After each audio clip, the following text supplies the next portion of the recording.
the cornerstone to this club. I guess it was sort of a Swiss kitchen mafia. Every major hotel or private club in this town had at least one Swiss in the kitchen. If I remember well, even the chef of catering at Love Field, which at that time was the only big airport around, was Swiss. In the early days, the club met regularly at the Black Forest Bakery.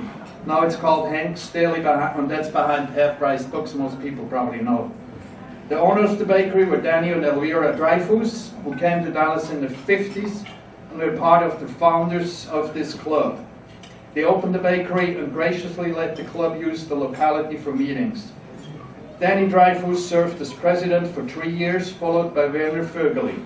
By the way, it was Danny Dreyfus who suggested to serve fondue at general meetings, and I think that's a hit and still a tradition. By the way, did everybody enjoy dinner? Yes.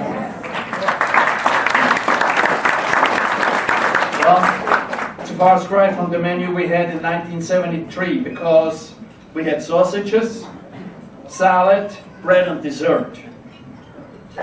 I believe it was in the 70s when Rocky Meyer was president.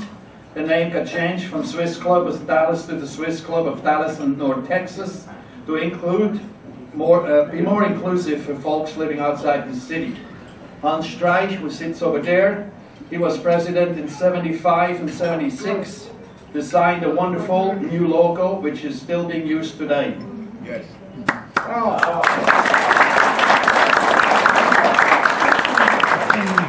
In 1976, after some wrangling among a few members, Dallas received its first honorary consul with Professor Herbert Haas.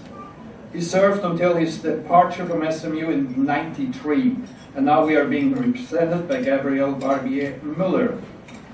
And if everybody was hoping to get some juicy and intriguing stories from back then, sorry, don't expect that, because this is a club dedicated to family and our Swiss heritage, and hopefully we all keep it that way for many more years.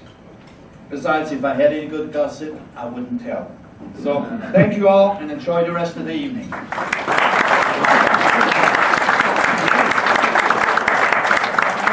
We were in Ablampchen, that's in the Bernese Fribourg area of Switzerland, and had a great time at that Alphorn seminar. We then introduced proposals at the annual Swiss meeting in February, which were accepted and underwritten by a majority of members present. Thank you all, you were there and you are here. We have a nice 50 years history, and I'm very, very proud that we have some of our children who are active in this Swiss club, because so many of these Swiss clubs in this country do not have the pleasure of having younger people participating. So we're having our children here, they are active, we have the grandchildren. Thank you very, very much. Just rightly said, there are older people, but there are also a lot of younger people, and this gives a bright future to this club. Yes, we cover the North Texas and Dallas area from Atlanta. Just 2 weeks ago we were in Houston. Sorry, we couldn't make it to Dallas, but you found your way. A lot of people came also came down to Houston from the Dallas area in order to renew their passport. So we will give this opportunity. We gave it in 2014. We came back this year. I don't know when we are able to come back, but thank you very much for the good response, and I think a lot of people told us how they appreciate our effort to come out. Yes. In 1965, the Swiss president was Hans-Peter Tschudi.